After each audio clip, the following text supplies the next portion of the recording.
Hey guys, it's Briggs of the Cat Farm.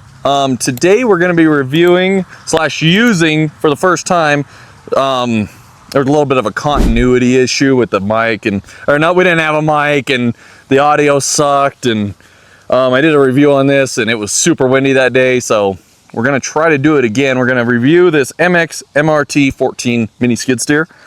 The audio of us doing some work with it turned out perfect, thankfully, because can't do that work again. We'd have to like spread it out or something, I don't know. But to get started, this thing's made by GT. It's got a 420cc 15 horse Ratto engine,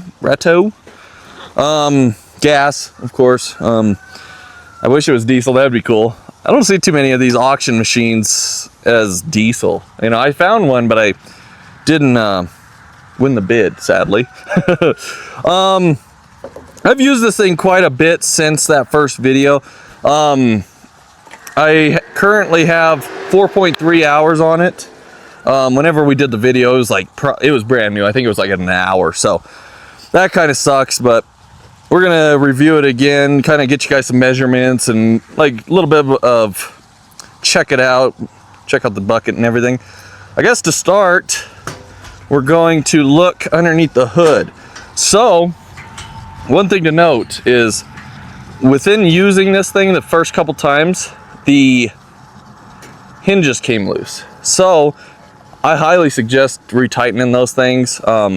These two fell out actually on this side, and it fell out, and I ended up, whenever we were making the oil change video on this thing, I ended up breaking this hood off on this side. So that hinge is still good, so I'm gonna just have to replace it. So getting into the engine bay,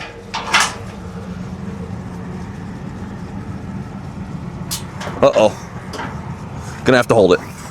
That sucks. I'm gonna have to find a hinge on Amazon or something, or contact AGT or whoever made, try to get one from them. First off, this fan's for the hydraulics, to cool down the hydraulics. It has a little switch up there. I'll show you guys whenever we get up there, but excuse the mess. I gotta pressure wash it. We did an oil change and got a little bit of oil everywhere. It was a thing. So we got our hydraulic oil tank. So it's got a dipstick. I didn't find that out until recently. Actually, right before I changed the hydraulic oil. It doesn't have a sight glass or anything. I thought you had to open this thing, and I had to get a crowbar to try to open that. And it doesn't show you anything in there. It's a big piece of plastic in there. I don't know, it's some sort of thing. But the battery's right there. A little dirty, but this is the pumps. So it's 2 pumps.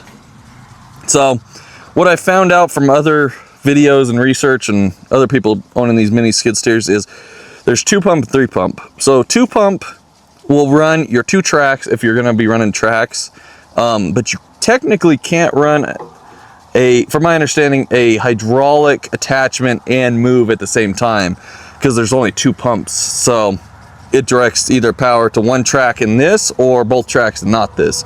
So technically you could use like augers, like concrete mixer, stationary items where you're not like moving. You could use your hydraulic things. Didn't know that. Wish I would have knew that before, because 2 pumps is kind of useless, but because you can't like move around and like get like a mulcher or something, which I really wanted, but can't even find one of those on the auction, so I guess it doesn't matter. That's the pump motor. The motor's on this side. You got your oil dipsticks right there. That's your oil fill. And then your dipsticks on the other side. I'm not entirely sure. I covered it in the oil change video. I don't know if you can switch them around to where it's easier to check your oil, but I guess that's neither here nor there. While we're up here, these are your hydraulic attachments for if you want to use a hydraulic attachment. This thing is kind of a bugger now that I just got to keep it closed. I didn't have it closed. That's what happened, and it twisted, and I was going up with the boom, or going down, and it broke it. Sheared it right off, so that sucks. This machine does have grease zerks. It's got grease zerks and needle fittings, so if you need help finding your grease zerks, I tried to cover it in that oil change video. It's towards the end. going over it. Here's our oil filter, gas tank. There is a pull start. I don't know if you can actually start it without like this. I did cover that in another video whenever I bought this thing. It didn't come with this or the keys, so had to bypass all that. So if you guys are having trouble and you don't have that, I mean, I just bought that key off of Amazon, so probably just do that. Or you could completely bypass the battery shut off by using a bolt and putting them together.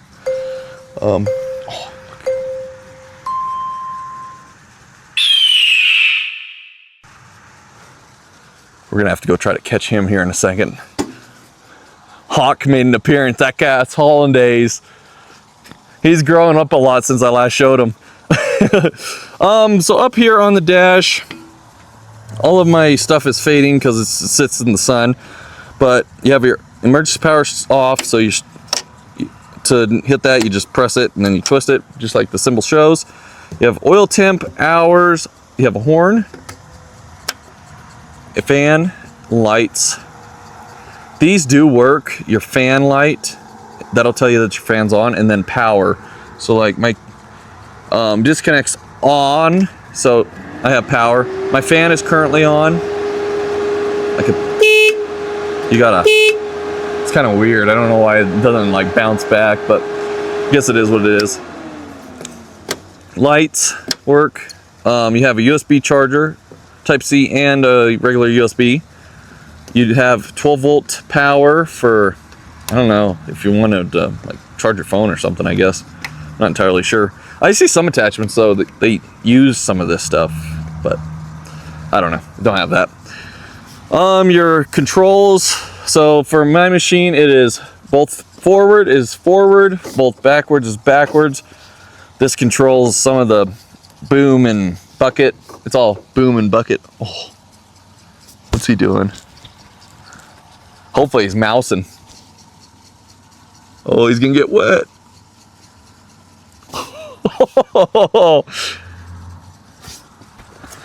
Let's go try to catch him. Hawk! Hawk! Wait! Here! Meow! Guess we're not catching them. They ask you how you are, you just have to say that you're fine when you're not really fine, but you just can't get into it because they would never understand. Continuing on, left and right, it's all joystick, and I'm sure it might be different on different machines, so I'm still not great at it. I'm still playing it by ear. This is for your hydraulics. I think in the middle, I used to have an emblem here, but in the middle I think is off. Forward, it does, I mean, one of them's probably constant flow and one of them's like flow whenever you need it, but never used it, so I'm not entirely sure. Tracks, got a bucket, I have forks. This machine cannot lift anything. It says like on the internet it can lift like 600 pounds, I think, and I've tried to lift like not even like 200-300 pounds, and this thing will not do it.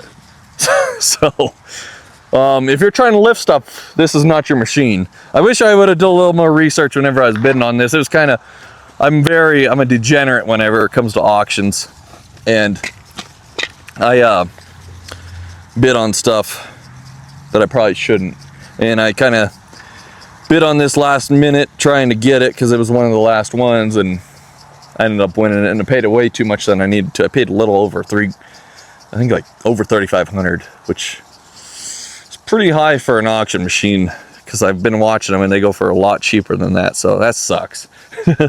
But I don't know, the plan is to use it for building our sidewalk, and that has kind of took a turn for later in the year. We've got a lot of stuff going on in the summer, so it'll be a little cooler, hopefully. Hopefully we can get it done this year. Why the fuck you lying? Why you always lying? Oh my God, stop you fucking lying. I guess let's move on to some measurements.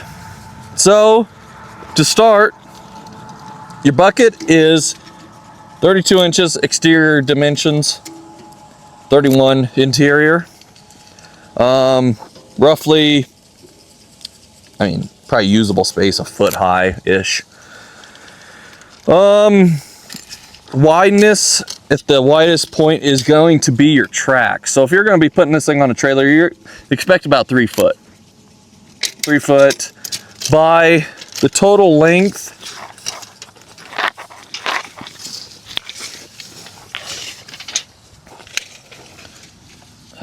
You can put this back up too, that's nice. Some of them have like springs in them. This one's definitely not that type. We'll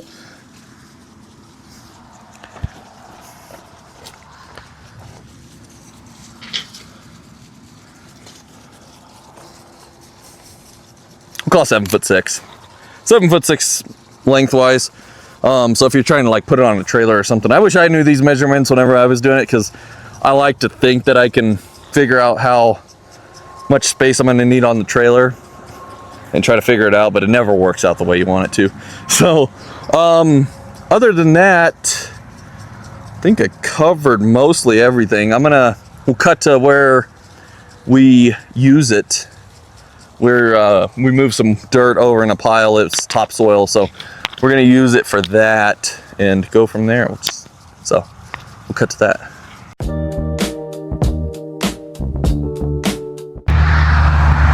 So we have this pile of topsoil that's been here since I've been a kid. I'm gonna pretty much, I don't want to move this big pile yet. I might do that eventually, but what I'm gonna do is just clean up this little mound here, dump it onto here, and we're gonna go from there. So enjoy watching it. One thing to note is I drove that thing probably 100 yards, 200 yards, and it is a rough ride if you're in like medium throttle. So turn that puppy all the way up, and it moves pretty fast. So you can kind of see whenever we got moving. So.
Alright, so we got it done. It looks decent. Might have made it worse. I don't know. We'll see.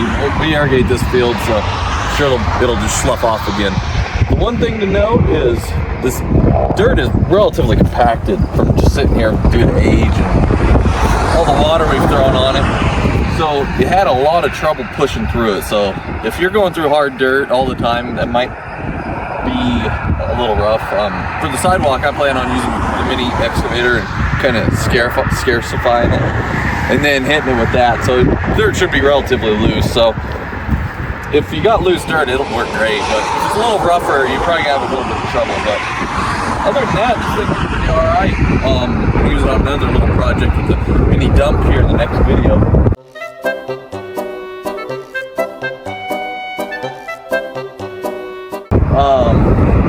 But other than that, pretty decent.